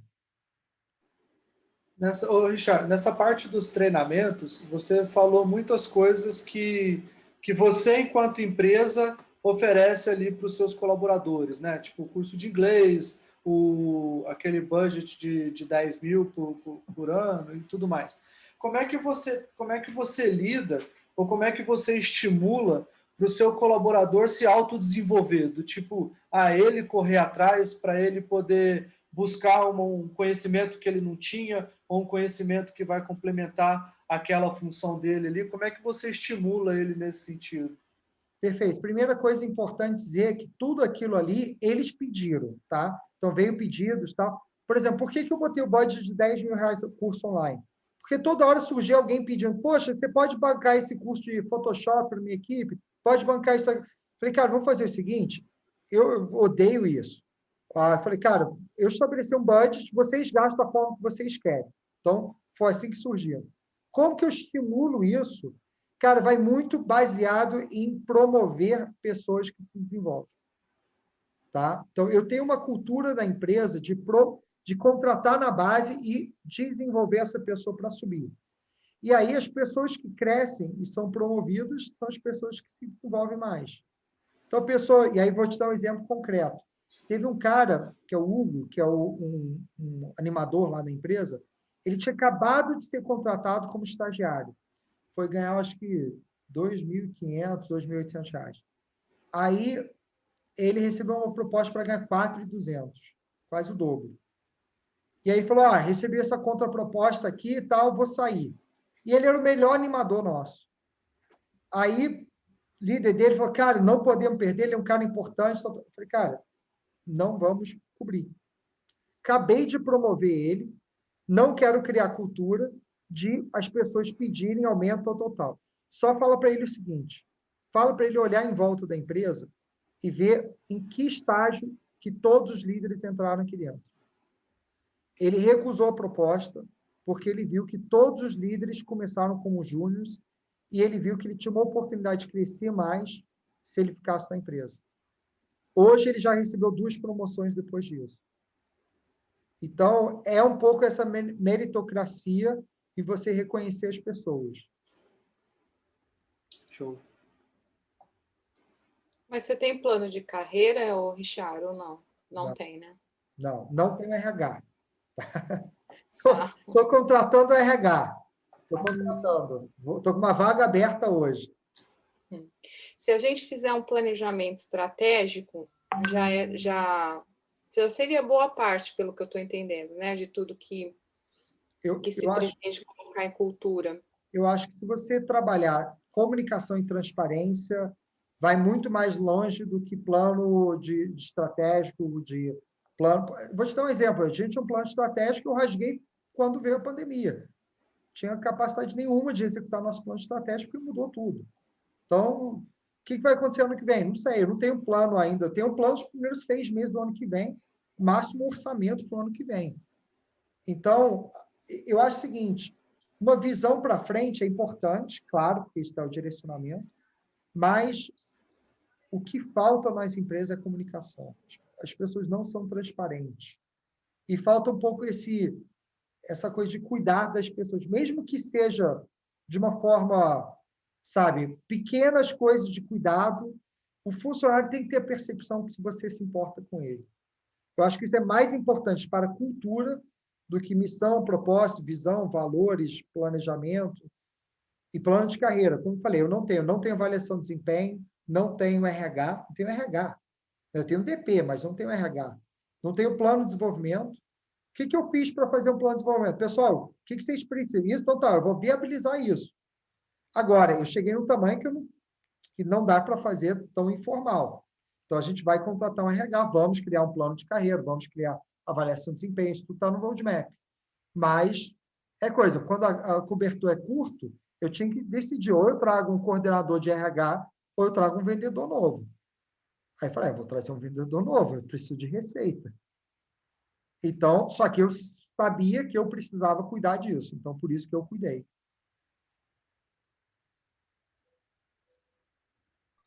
Ô, Richard, aproveitando que tu falou em vendedor novo, acredito que no começo o comercial era vocês dois, foi isso mesmo? Foi, eu comecei, eu e um vendedor, contratei um vendedor, pasta embaixo do braço, fomos bater na porta de todas as empresas e fiquei 1 ano recebendo não, de todo mundo. Aí a primeira função que vocês delegaram foi, assim, para tirar de vocês, foi o comercial? Não, essa foi a última. Essa foi a última. A primeira foi qual? Operações. Legal. Cuidado Então, com a empresa. alguém que cuidasse que tudo funcionasse, é isso? Deixa eu botar a avaliação aqui, porque já me lembraram, ainda bem. Show. Obrigado. Deixa eu só achar o chat. Show. Desculpa, pergunta de novo? Então, a primeira pessoa que vocês delegaram, além para tirar de vocês, era que vocês garantissem que tudo funcionasse como vocês estavam vendendo. Foi isso? Não, esse foi o erro que eu tive. Primeira pessoa que eu contratei, o meu diretor de arte, foi a primeira pessoa, funcionário número 1. Ele era um designer júnior. Que a primeira coisa que eu fiz, enchi a empresa, quando foi crescendo, enchi a empresa de júnior. E aí minha vida virou inferno, porque eu tinha que cuidar direto do júnior. Aí eu falei, minha vida não vai ser inferno, não, vai ser do Nilson. Aí eu trouxe o Nilson para cuidar disso. Aí a gente foi aos poucos desenvolvendo a liderança, tudo mais. Aí eu fui entendendo que para eu crescer, eu tinha que me substituir. Então, aí novamente, a empresa cresceu, eu me afastei 2 anos, voltei em 2019, e aí eu falei, primeira coisa que eu tenho que fazer é marketing. Trouxe uma pessoa de marketing. Aí eu falei, preciso agora ter um marketing, mas preciso vender. Mas para eu vender, eu não tenho dinheiro para trazer vendedor. Então, eu fui para a rua. Ano passado, eu fiz 50 palestras em empresas só para gerar marketing e vendas, tinham 2 vendedores. Aí, ano passado, a gente conseguiu ganhar um dinheirinho e tal, consegui, no final do ano, botar um diretor de vendas, início desse ano. Diretor de vendas, ótimo, saí de vendas. Aí, esse ano, o que eu fui fazer? Inovar, novos produtos. Então, eu queria, por exemplo, CS. Eu montei uma área de CS. Assim que a área estava pronta, eu era o head CS. Área pronta, eu trago um head para cuidar. Eu desenvolvi o nosso produto de eventos. Tá? Quando eu fui desenvolver eventos, o que eu fazia? Cara, eu descia ao nível mais básico operacional. Escrevi as propostas, padronizei tudo, tal. Aí, toda reunião do comercial, falando com o cliente sobre eventos, eu participava. Eu falava, explicava, voltei para o comercial. Chegou o momento que a gente começou a vender eventos, aprendi a vender eventos, padronizei, trouxe um head novo, que tem um mês de casa, para cuidar de eventos, já não cuido mais de eventos. Agora eu estou vendo um novo projeto nosso, que é uma escola de liderança, que eu vou fazer até eu trago alguém. E assim eu vou montando os tijolinhos para a empresa crescer. Se eu ficar preso em qualquer parte da empresa, a empresa vai ficar do tamanho que eu sou. Então, meu trabalho é, a cada 6 meses ou cada ano, me substituir em alguma coisa. Da hora, valeu demais. Pessoal, botei a pergunta, botei o form aí. Pode falar, Josi. É ter uma treta, né? Nossa, assim, é praticamente todas as áreas da empresa, né? Integradas dentro de uma atividade quando você se propõe a fazer cultura. A, tipo, pensar a cultura de uma forma estratégica, que é isso que você fez, né? A minha empresa está nessa fase das 20 pessoas aí, inicial, que você estava. Tem muito daquilo ali, daquele cenário inicial que você pontuou, sabe? Equipes enxutas, né? Não tem nenhum tipo de onboard, não tem as lideranças intermediárias também. Assim, os treinamentos também fica a cargo das pessoas pedirem a gente entregar alguma coisa. Então, acaba não dando um horizonte. Eu tenho sentido isso ao longo desse ano. E agora, com os online, a gente fazer reunião semanal também era maravilhosa. A gente não chegava a ter esse nível de transparência. Acho que eu estou tirando dessa conversa de hoje é a adaptação, né? A gente não chegava a ter esse nível de transparência da pessoa perguntar o que quiser e a gente responder e tal. Não chegava, mas saía muita treta nessa reunião semanal. De certa forma, é o que pauta muito a nossa cultura, como é que eu vou te dizer, quase um embate, assim, sabe? Um embate de energia nas reuniões, nas ideias, de um colocando a ideia para o outro, tentando trazer o outro para a sua própria ideia de execução, porque a gente trabalha com conteúdo 100%, né? Produção de conteúdo o dia inteiro. Então, mas aí na pandemia ficou mais solto, a gente faz online, mas não sei, a gente não está tendo a mesma qualidade. Sim. Então, foi muito boa a aula hoje, gostei muito do jeito interativo, eu gosto disso, acho que dá para ir tirando e absorvendo mais, enquanto a gente vai perguntando. Foi muito valiosa, muito mesmo. Bom, ô Josi, eu acho que a minha empresa está mais ou menos num momento bem parecido da sua, assim, sabe? E a gente faz essa reunião semanal e a equipe tá crescendo, né? Quase toda semana a gente coloca mais um para dentro da equipe, quase toda semana a gente coloca mais um para dentro da equipe. E a gente tem essa reunião semanal e ela acontece toda sexta-feira às 14h. E assim, uma coisa que eu estabeleci a gente começou com 3 pessoas, hoje a gente está em 10. A regra é que essa reunião sempre vai durar 1 hora, não interessa se a gente pular de 10 para 20. Ela não pode durar mais do que 1 hora, porque senão a gente começa a se perder em assuntos aleatórios e tal. E isso tem dado muito certo. Uma outra coisa que a gente colocou, que foi nos últimos 15 dias, foi a utilização do Discord.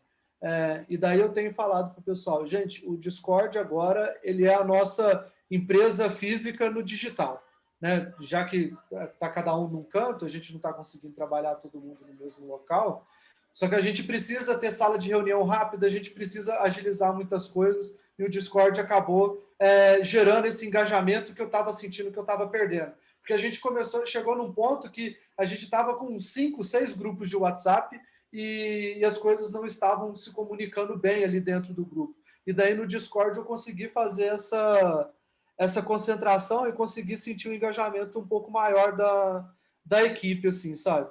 Então, talvez seja interessante você tentar usar uma ferramenta, não necessariamente o Discord, mas talvez um negócio que vai fazer sentido para o seu negócio, mas que você consiga o engajamento das pessoas, sabe? Eu ainda estou num processo de tirar toda a comunicação do WhatsApp e passar tudo para o Discord. Eu ainda não consegui fazer essa transição 100%, até porque isso aí tem 15 dias, é tudo muito recente ainda e tal. Mas eu acredito que até o final do ano eu consiga fazer essa transição e que 100% da nossa comunicação interna seja feita ali pelo Discord. E daí ali no Discord, eu contei até com um amigo para ajudar na configuração, porque ele parece ser muito simples, mas tem os botzinhos que faz um monte de função e tal. E daí eu consegui estabelecer as regras de cada um dos canais lá. Então, por exemplo, eu, meu sócio e o nosso operações somos os únicos que pode entrar em todas as salas, o comercial entra só no comercial, o suporte técnico entra só no suporte técnico, e a gente tem a aba geral para poder entrar todo mundo, né? E daí eu acabei criando outras 2 abas, porque o pessoal gosta, às vezes, de fazer uma piada, fazer uma graça, fazer uma zoeira. Eu criei um canal de zoeira, criei um canal de conteúdo para a gente poder disponibilizar conteúdo para o time, e dali eu estou sentindo que teve um aumento do nosso engajamento, assim, sabe? Talvez seja interessante você dar uma estudada nisso. Legal pra caramba. Uma ferramenta que eu implementei também, foi no meio da pandemia, é o Pulses, tá? Deixa eu compartilhar aqui. O Pulses é uma ferramenta que ele manda toda semana perguntas para 3 perguntas para o seu colaborador, para ele responder. E ele vai te dando esse dashboard, e as perguntas são nesses níveis aqui, né? Carreira, estrutura, inovação, relacionamento, felicidade, todos esses pontos aqui. Então, e aí ele vai te dando um gráfico semanal para você saber como estão as coisas na empresa. Então, uma coisa que vocês sempre vão ver, que sempre está baixa a justiça, todo mundo sempre reclama de justiça na empresa, e carreira, naturalmente, a gente não tem RH, então são pontos aí que a gente pode melhorar. O que me chama muita atenção, liderança. Então, a gente está em 9,1. A média das empresas no Brasil, essa nota aqui é 7,9, tá? Então, a gente está 8,2, está acima da média. E liderança nossa também chama muita atenção. A comunicação do líder, 9,2. Competência, confiança. Né? Quando eu falei, pesquisa 2 anos atrás, ninguém confiava na liderança. Hoje em dia, as pessoas confiam bastante. Então, e relacionamento interpessoal, também todo mundo, respeita a diversidade. Esse é um ponto bem legal na empresa, que a gente tem uma liderança, tem negros na liderança, homossexuais, tem muitas mulheres na liderança, mais de metade da nossa liderança é feminina. Então, tem uma questão de diversidade muito grande dentro da empresa. Então, e essa ferramentazinha aqui é bem legal, que você consegue depois ter alguns relatórios que você consegue ver por departamento, por um monte de analytics. Aqui, por exemplo, eu consigo ver por área da empresa, né? Como que eles estão, adesão, enfim, tem um monte de coisa aqui. Então, isso aqui é pulses.com.br, é uma ferramenta barata, mas é um tipo de ferramenta que permite você fazer pesquisa para saber o clima e o engajamento da sua empresa. Vi aqui que ele é gratuito, inclusive, para time até 25 pessoas. Então, não tem motivo nenhum para não usar, né? Para mim, eu tenho, por enquanto. Eu preciso fazer um organograma da empresa e saber quem que responde para quem primeiro, para não começar a coletar dados sem saber para quem que está sendo relacionado aquele dado. Porque, nossa, é do muito início que a gente tem que começar, sabe? Organograma, funções realizadas, quem responde para quem. Se você começar com esse exemplo do Pulse, vai surgir coisas. As pessoas, de forma anônima, podem botar coisas aqui dentro e falar com a gente de forma anônima. Então, tem gente que reclama de estrutura, tem gente que reclama de vários itens aqui da empresa e a gente vai trabalhando eles, cada um. Então, por exemplo, tem uma área aqui, e aí você descobre quais são os problemas. Aqui embaixo disso aqui que eu mostrei, tem isso aqui, ó. Estou satisfeita com o clima, as pessoas se respeitam, se pegar aqui algum problema. Gosto muito da empresa, confio aos funcionários, eu também gosto da ideia do mapão. Tá, isso aqui é elogio. Palestra online do uso consciente dos recursos naturais, separação de lixo. Aí você descobre que alguém quer que a gente faça separação de lixo. Tá bom, não vou fazer, mas sempre reconhecendo os feedbacks e elogios. Então, aqui você tem uma área para as pessoas falarem o que elas querem de forma anônima, ou podem se identificar. Então, isso aqui, apenas melhorar um pouco a comunicação interna. Então, o Wallace falou isso, mesmo assim ele deu um 10 para a empresa.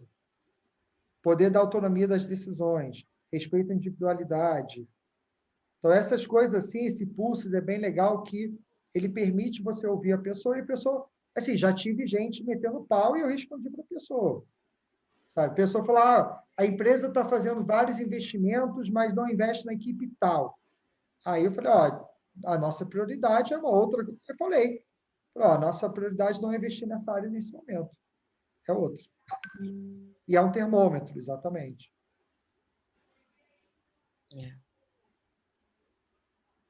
Botei um monte de coisa para vocês pensarem, né? Coçando a cabeça. Legal. Tá bom. Então tá. Mais alguma pergunta?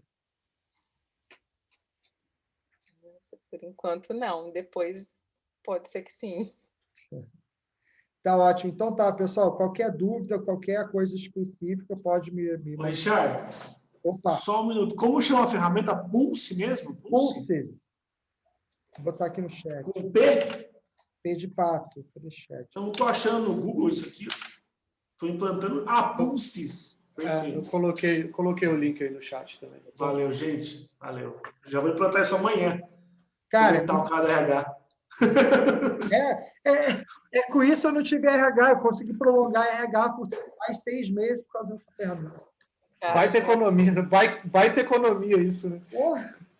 Eu até medo de de mandar um negócio desse, mas... Eu vou mandar, cara. Eu vou mandar. O mais acontecer é eu ver onde eu tenho que melhorar. Entendeu? Exatamente, Josi. O que você vai descobrir é tudo que as pessoas não querem. A questão é você trabalhar em cima dos pontos.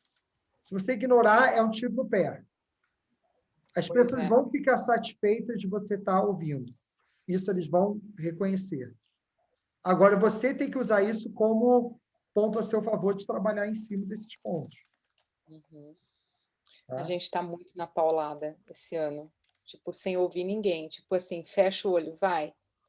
Fecha o olho e vai. A gente, desde março, foi pau, só pau. Fecha e vai. E assim, tem gente com depressão, que eu já percebi, sabe? Eu fiquei 6 anos assim. Tive uma equipe de 60 pessoas assim. Aí, chegou alguém aqui. Fala aqui oi para todo mundo, olha. Está procurando pilha. Oi. Está aqui vestida de princesa. Tá trocando. Ai, que linda! Nossa, que blusa linda! De paetê. Que princesa é essa? Gente, que maravilhosa! Ela está de Ladybug. Mas, não? É a Ladybug. Tá bom. Mas, então, eu fiquei 6 anos assim, cheguei a ter 60 pessoas sem ouvir ninguém. E eu garanto o seguinte, é muito ruim. Se você não fizer algo, só vai piorar. Sim, porque daí quando eu começo uma reunião e aí dá para perceber a distância, né? Então, quando você vai fazer uma reunião de engajamento, um brainstorm, um projeto novo, eu sinto essa distância porque tipo, foi só paulada. Então, tipo assim, aí vai ser só paulada, não vai voltar nunca, né? Um negócio mais positivo, né? É isso que eu sinto. E aí causa essa distância para fazer as coisas novas, né? Eu sei exatamente o que é isso. Era o que eu vivia. É. E aí, o que eu quero dizer é que é possível mudar, só que você que tem que fazer essa mudança. Se você não acreditar na mudança, você não vai conseguir. Tem que começar com você. Uhum. Muito bom. Então tá. Pessoal, obrigado, boa noite. Tchau, boa noite. O Form já está aqui.